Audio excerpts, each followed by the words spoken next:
মেহেরপুরের সড়ক উন্নয়নের জন্য প্রায় ১৫০০ গাছ কাটার উদ্যোগ নিয়েছে সড়ক বিভাগ।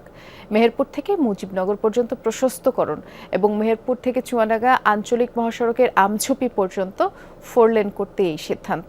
তবে সড়ক বিভাগের তালিকা অনুযায়ী রাস্তার পাশের গাছ কাটতে নারাজ জেলা পরিষদ। বলা হচ্ছে অনেক গাছ আছে যেগুলো কাটা জরুরি নয়, ক্ষুব্ধ স্থানীয়রাও।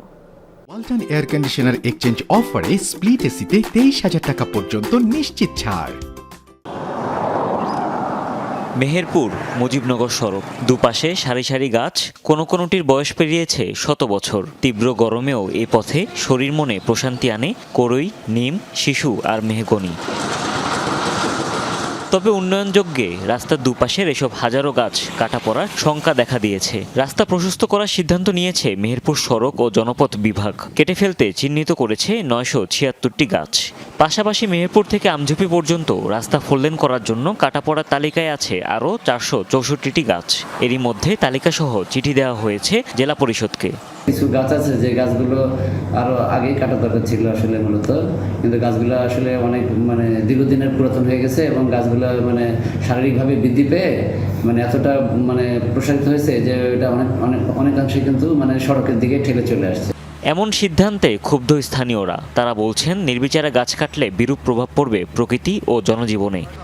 আবার এই সবুজায়নকে পরিকল্পিতভাবে ধ্বংস করা হয়, গাছগুলা কেটে ফেলা হয়, তাহলে আমরা কোথায় যেই বসবাস করি? মঙ্গল গ্রহে? নতুনভাবে যদি গাছ রোপণ করার পরে কিছুটা বড় হওয়ার পরে এই গাছগুলো কাটে, সেই তুলনাতে আমাদের জন্য, সাধারণ মানুষের জন্য উপকার হবে। এমনি যেহেতু গরমে মানুষ এমনি ছটফট করতেছে, আবার এই গাছগুলো কাটলে যেহেতু ক্ষতি হবে। সড়ক বিভাগের চিঠি অনুযায়ী গাছ কাটতে নারাজ জেলা পরিষদও। চেয়ারম্যান জানিয়েছেন তারা আলাদা জরিপ করবেন। তারা যে পরিমাণ গাছ কাটতে বলছে, যেগুলো এজের বাইরে আছে, সেই গাছগুলো আমরা কাটবো না।